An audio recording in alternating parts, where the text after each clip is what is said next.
Hello, my dear friends. I am Dr. Shailesh Palekar. I am working as an associate professor in the Department of Mechanical Engineering, Sanjeevani College of Engineering, Kopargaon. This is our 15th lecture on the subject dynamics of machinery. In this lecture, we will just discuss the torsional vibrations and the associated terminology. So, the torsional vibration are defined as the twisting and untwisting motion of the body. So when we discuss the linear vibrations, or we can say the longitudinal or transverse vibration, that time the stiffness we have defined as force per unit deflection.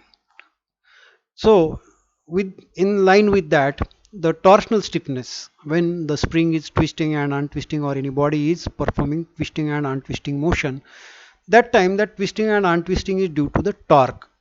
So torque is nothing, is the force acting. So we can define the torsional stiffness of the shaft as the torque required to produce unit angular deflection in the direction of applied torque.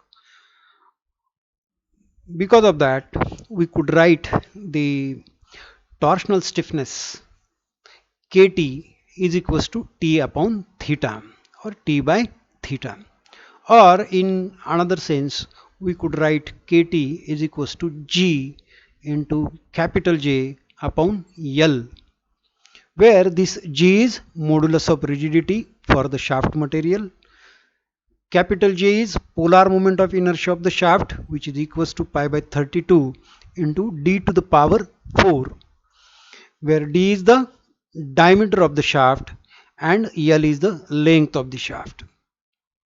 So if we equate these two equations, then we could write T upon theta is equals to G into J upon L. Therefore, the torque produced in the shaft can be written as theta into G into J upon L. So this will give you the torque which is produced in the shaft. Okay, and if it is simply a case of spring, then we could write the definition, or Kt, or stiffness, as Kt is equals to T upon theta, torque divided by theta, where theta is the angular deflection in the spring. So this way we can, this is the new term which is introduced when we study the vibration.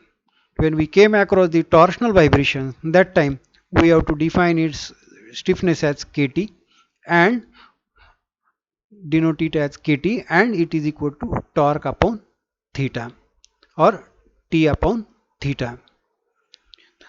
And in torsional vibrations, we have to consider the torques. Suppose we want to apply the equation of motion, we have to consider the torques applied. Suppose, let us take the example of energy method. According to energy method, the summation of inertia force plus external force is equals to 0. But if it is a case of torsional vibrations, that time the equation of motion can be written as summation of external torques plus inertia torques is equals to 0, or inertia torques plus external torques is equals to 0. So inertia torque is equals to I, that is moment of inertia, multiplied by theta double dot. Similarly, when we observe the torsion, we can say longitudinal vibration, that time what we have written, m into x double dot plus k into x is equals to 0. Okay, so here we get I into theta double dot plus kt into theta is equals to 0. This will be the change in the equation. So torsional vibrations, in torsional vibrations we have to consider the torques and the torsional stiffness of the spring or the elastic body. Thank you.